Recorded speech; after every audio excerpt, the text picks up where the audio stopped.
एक बार वैकुंठ लोक में भगवान विष्णु जी अपने आसन शेषनाग पर बैठे बैठे ऊब गए तो उन्होंने सोचा चलो पृथ्वी लोक घूम कर आता हूँ।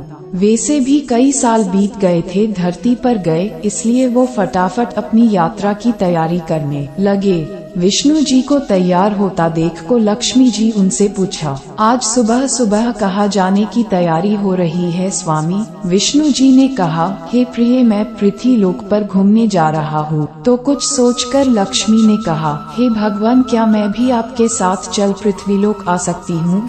विष्णु जी ने 2 पल सोचा, फिर कहा, एक शर्त पर, तुम मेरे साथ चल सकती हो। तुम पृथ्वी पर पहुंचकर उत्तर दिशा की ओर नहीं देखोगी। लक्ष्मी जी के मन में आया कि प्रभु ऐसी शर्त क्यों रख रहे हैं, लेकिन ज्यादा प्रश्न करने पर वो नाराज होकर उन्हें ले जाने से कहीं मना न कर दे, इसलिए लक्ष्मी जी ने हाँ कह अपनी बात मनवा ली। और सुबह सुबह माँ लक्ष्मी और भगवान विष्णु धरती पर पहुँच गए।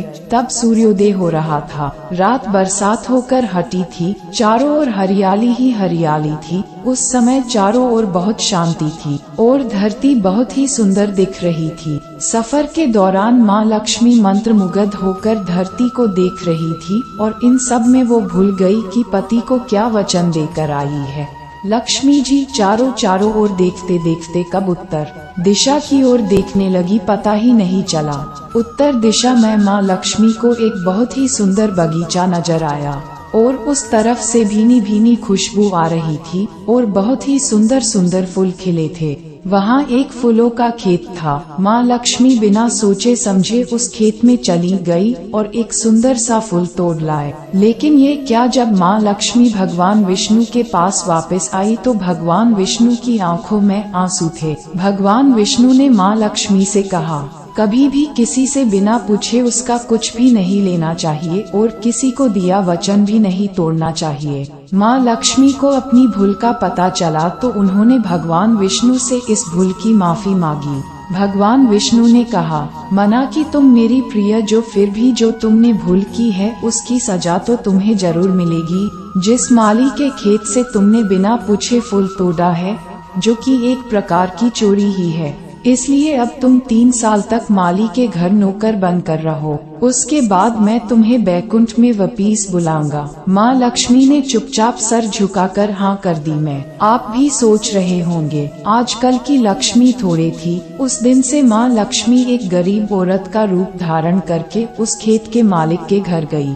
घर क्या, एक झोपड़ा था। मालिक का नाम माधव था। घर में माधव की बीबी, 2 बेटे और 3 बेटियां थी। सभी उस छोटे से खेत में काम करके किसी तरह से गुजारा करते थे। माँ लक्ष्मी जब एक साधारण और गरीब औरत बनकर जब माधव के झोपड़े पर गई तो माधव ने पूछा, बहन तुम कौन हो? मुझसे इस समय तुम्हें क्या चाहिए?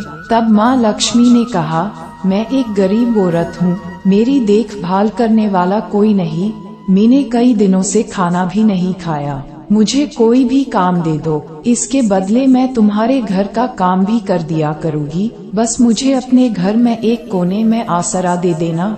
माधव गरीब जरूर था किंतु बहुत ही अच्छे दिल का मालिक था। उसे दया आ गई, लेकिन उसने कहा, बहन मैं तो बहुत ही गरीब हूँ, मेरी कमाई से मेरे घर का खर्च मुश्किल से चलता है। अगर मेरी 3 की जगह 4 बेटियां होती तो भी मैंने गुजारा करना था। अगर तुम मेरी बेटी बनकर जैसा रूखा सूखा हम खाते हैं उसमें खुश रह सकती हो तो अंदर आ जाओ। माधव ने माँ लक्ष्मी को अपने झोपड़े में शरण दे दी। माँ लक्ष्मी 3 साल उस माधव के घर पर नौकरानी बनकर रही। जिस दिन माँ लक्ष्मी माधव के घर आई थी उससे दूसरे दिन ही माधव को फूलों से इतनी आमदनी हुई कि उसने शाम को एक गाय खरीद ली। फिर धीरे धीरे माधव ने काफी जमीन खरीद ली। उसने सबके लिए अच्छे अच्छे कपड़े भी बनवा लिए, एक बड़ा पक्का घर भी बनवा लिया, बेटियों और बीबी को गहने भी खरीद कर दिए और उसके घर शरण लेकर रह रही लक्ष्मी जी को भी उसने वो सब दिया जो अपनी बेटियों को दिया था। पहले से कई ज्यादा सुखी और समृद्धि माधव के मन में हमेशा ये ख्याल आता था कि मुझे ये सब इस महिला के शुभ कदम मेरी झोपड़ी में पड़ने के बाद मिला है। इस महिला ने एक बेटी के रूप में मेरे जीवन में आकर मेरी किस्मत ही बदल दी। 3 साल लगभग बीत गए थे।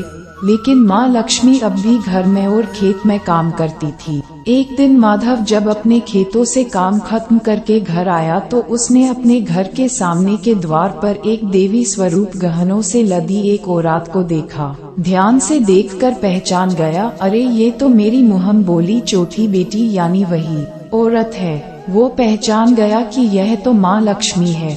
अब तक माधव का पूरा परिवार बाहर आ गया था और सब हैरान होकर माँ लक्ष्मी को देख रहे थे। माधव बोला, है माँ, हमें माफ कर दीजिए, हमने आपसे अनजाने में ही घर और खेत में काम करवाया है।